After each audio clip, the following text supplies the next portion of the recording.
السلام علیکم ورحمۃ اللہ وبرکاتہ۔ 10 ایسی نصیحت جو ہر ماں کو اپنی بیٹی کو دینی چاہیے۔ ویڈیو کو اینڈ تک ضرور دیکھیں اور ویڈیو کو لائک شیئر ضرور کریں۔ پہلی نصیحت، میری پیاری بیٹی، میری آنکھوں کی ٹھنڈک، شوہر کے گھر جا کر قناعت والی زندگی گزارنے کا اہتمام کرنا۔ جو دال روٹی ملے اس پر راضی رہنا۔ جو روکھی سوکھی شوہر کی خوشی کے ساتھ مل جائے وہ اس مرغ پلاؤ سے بہتر ہے جو تمہارے اصرار کرنے پر اس نے ناراضگی سے دیا ہو۔ دوسری نصیحت، میری پیاری بیٹی، اس بات کا خیال رکھنا کہ اپنے شوہر کی بات کو ہمیشہ توجہ سے سننا اور اس کو اہمیت دینا اور ہر حال میں ان کی بات پر عمل کرنے کی کوشش کرنا۔ اس طرح تم ان کے دل میں جگہ بنا لو گی، کیونکہ اصل چیز انسان کی صورت نہیں اس کی سیرت ہوتی ہے۔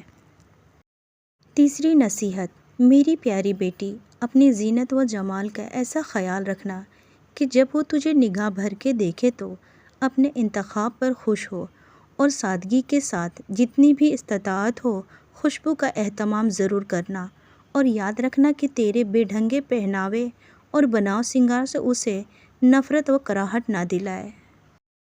چوتھی نصیحت، میری پیاری بیٹی، اپنے شوہر کی نگاہ میں بھلی معلوم ہونے کے لیے اپنے آنکھوں کو سرمے اور کاجل سے حسن دینا، کیونکہ پرکشش آنکھوں کو پورے وجود کو دیکھنے والوں کی نگاہوں میں جچا دیتی ہے۔ غسل اور وضو کا اہتمام کرنا، یہ سب سے اچھی خوشبو ہے اور لطافت کا بہترین ذریعہ ہے۔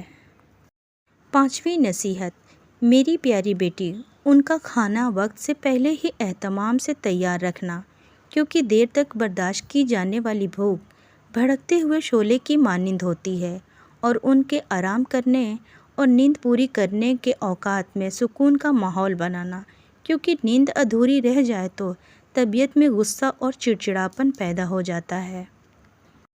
چھٹی نصیحت، میری پیاری بیٹی، ان کے گھر اور ان کے مال کی نگرانی، یعنی ان کی بغیر اجازت کوئی گھر میں نہ آئے، اور ان کا مال بیکار چیزوں پر نمائش و فیشن پہ برباد نہ کرنا، کیونکہ مال کی بہترین نگہداشت حسن انتظام سے ہوتی ہے اور اہل عیال کی بہترین حفاظت حسن تدبیر سے۔ ساتویں نصیحت، میری پیاری بیٹی، ان کی رازدار رہنا، ان کی نافرمانی نہ کرنا، کیونکہ ان جیسے باروب شخص کی نافرمانی جلتی پر تیل کا کام کرے گی، اور تم اس کا راز دوسروں سے چھپا کر نہ رکھ سکی تو اس کا اعتماد تم پر سے ہٹ جائے گا اور پھر تم اس کے دو رخے پن سے محفوظ نہ رہ سکو گی۔ آٹھویں نصیحت، میری پیاری بیٹی، جب وہ کسی بات پر غمگین ہوں تو اپنی کسی خوشی کا اظہار ان کے سامنے نہ کرنا، یعنی ان کے غم میں برابر کی شریک رہنا۔ شوہر کی خوشی کے وقت غم کا اثرات چہرے پر نہ لانا، اور نہ ہی شوہر سے ان کی کسی رویے کی شکایت کرنا، ان کی خوشی میں خوش رہنا۔ نویں نصیحت، میری پیاری بیٹی، اگر تم شوہر کی نگاہوں میں قابل احترام بننا چاہتی ہو تو اس کی عزت اور احترام کا خوب خیال رکھنا اور اس کی مرضی کے مطابق چلنا، تو تم شوہر کو بھی زندگی کے ہر لمحے میں اپنا بہترین رفیق پاؤ گی۔ 10ویں نصیحت، میری پیاری بیٹی، میری اس نصیحت کو پلو سے باندھ لو اور اس پر گرہ لگا لو۔